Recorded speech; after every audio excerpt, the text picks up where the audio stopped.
सवाल ज्यादा सोने से क्या कमजोर होता है? जवाब ज्यादा सोने से याददाश्त कमजोर होती है। सवाल क्या खुशी में गाना बजाना जायज है? जवाब नहीं, हराम है। सवाल क्या रात को झाड़ू देना गुनाह है? जवाब रात को झाड़ू देना गुनाह नहीं है। सवाल आलते वुजू में मरने वाला क्या कहलाता है? जवाब शहीद कहलाता है।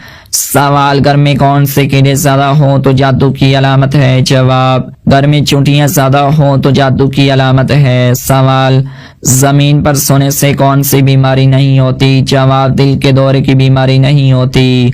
सवाल क़यामत के करीब जिस्म का कौन सा हिस्सा बड़ा होगा? जवाब क़यामत के करीब पेट बड़ा होगा। सवाल कौन सी इबादत करने वाला जल्द अमीर होता है? जवाब ज़कात देने वाला। सवाल इंसानी चेहरे में कितनी हड्डियां होती हैं? जवाब इंसानी चेहरे में 14 हड्डियां होती हैं। सवाल इस्लाम का मुसाफिर किसको कहा जाता है? जवाब इस्लाम का मुसाफिर इब्ने बतूता को कहा जाता है। सवाल कौन सा जानवर आसमान की तरफ नहीं देख सकता? जवाब आम मालूमात के मुताबिक सूअर अपनी गर्दन की साख की वजह से आसमान की तरफ नहीं देख सकता।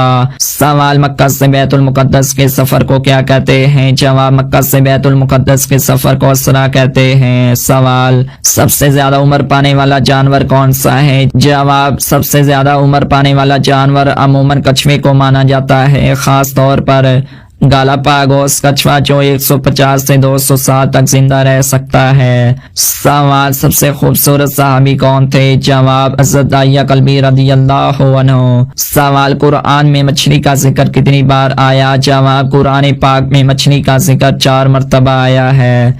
सवाल नमाज या कुरान पढ़ते वक्त आंखों में आंसू आना किस बात की अलामत है? जवाब नमाज या कुरान पढ़ते वक्त आंसू आना दिल की नरमी, खुशू और अल्लाह की मोहब्बत की अलामत है।